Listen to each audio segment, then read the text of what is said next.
We dismiss history at our peril. Liberty Nation Radio with Mark Angelides.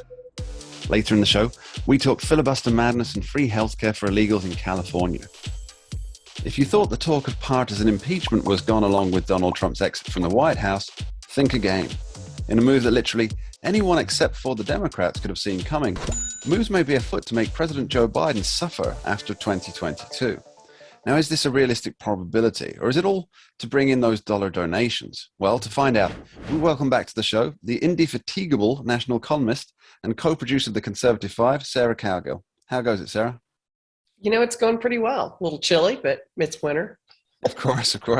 Now, Sarah, the first things first. Who's talking about impeaching Joe Biden, and what's the basis for it? You know, the interesting thing is there's more of there's a drumbeat within the population, and you can overhear that pretty much anywhere. Your coffee shops and your pubs, and just random people, wondering if now is the time to impeach Joe Biden. A lot of people are more worried about invoking the 25th Amendment. That's never going to happen with his cabinet. It just won't. But, politician-wise, Senator Ted Cruz has been a little bit more vocal about it than most Republicans. I think most Republican elected officials are being holding their cards kind of close to the vest. Nobody knows what's going to happen in 2022, so that could be a non-starter anyway. But Cruz is out there talking about impeaching Joe Biden, and I'm not sure why quite yet. So all this would really depend on whether Republicans gain a majority after the 2022 congressional elections. And I think it's an important question is whether this would have any support from Democrats if it went ahead. Now, it seems unlikely on the surface because who besides, as we saw in Donald Trump's two impeachments, who but a few diehards would vote against their own president? But how much damage could Joe Biden do to the Democrat brand if left in office for a further 2 years? I think that's an important issue. What is your thoughts? Well, I don't see any Democrat voting to impeach on Afghanistan or the handling of COVID, because technically they're not really impeachable offenses. What is impeachable is, opening the border and allowing, the harboring of illegal aliens. Now that is an impeachable offense. Lying under oath, that's how they got Bill Clinton in the 90s. That's how Republicans, and Republicans took that way too far. So it's not the first time to see somebody use the impeachment process as a battering ram to, earn political points. It did not happen, ironically, during Watergate, which was also impeachable offenses. What happened in the Watergate scandal with President Nixon? And after the hearings and after the reports were filed, the Republicans went to President Nixon and just said, "Look, for the party, you need to step down." And that's what he did. He didn't go through the impeachment process. Now, add hubris to paranoia, and you've got Bill Clinton, who's not going to step down, and then you had Donald Trump, who wasn't going to step down. They can ask Joe Biden to step down. That would be the only way they can save face on this. They could not afford to vote against their own sitting president. If you've seen what has happened to the people who voted against their sitting president, with Liz Cheney and some other folks, Mitt Romney, this is what happens to people. They're in cold storage now, basically. Okay, so as they say, all's fair in love, war, and politics. Now, do you think that the Democrats are starting to regret their moves in the Trump presidency, or did it serve its purpose in making it difficult for Donald to win in 2020? And is this the same strategy that maybe the GOP will be looking at here? I mean, it certainly helped rake in donations for Democrats. So as the elections draw closer, perhaps campaigning on this idea would be a tool for pulling in those donation dollars. Well, I think they have no choice but to campaign on that idea. It's like tit for tat.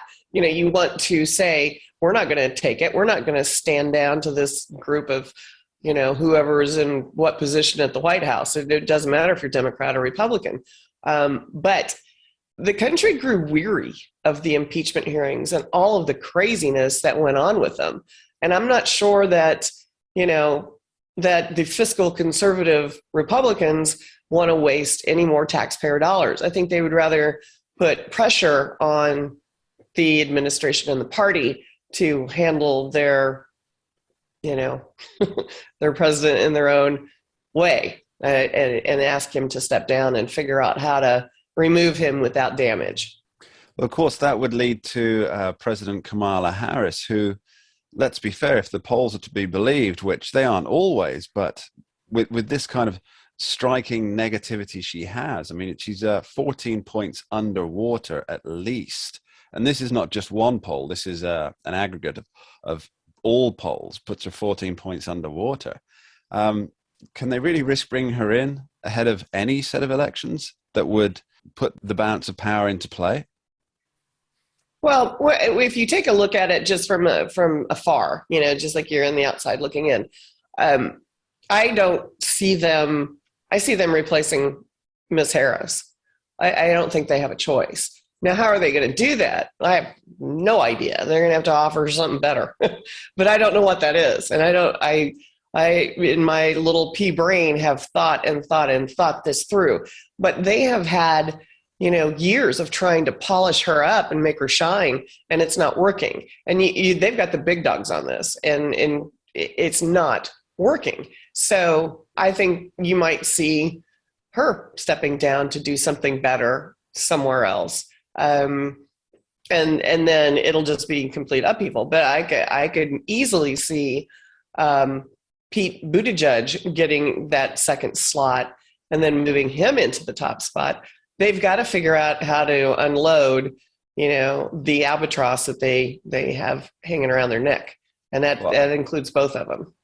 Now, Sarah, the impeachment option isn't the only tactic that's being floated by the GOP and the GOP supporters.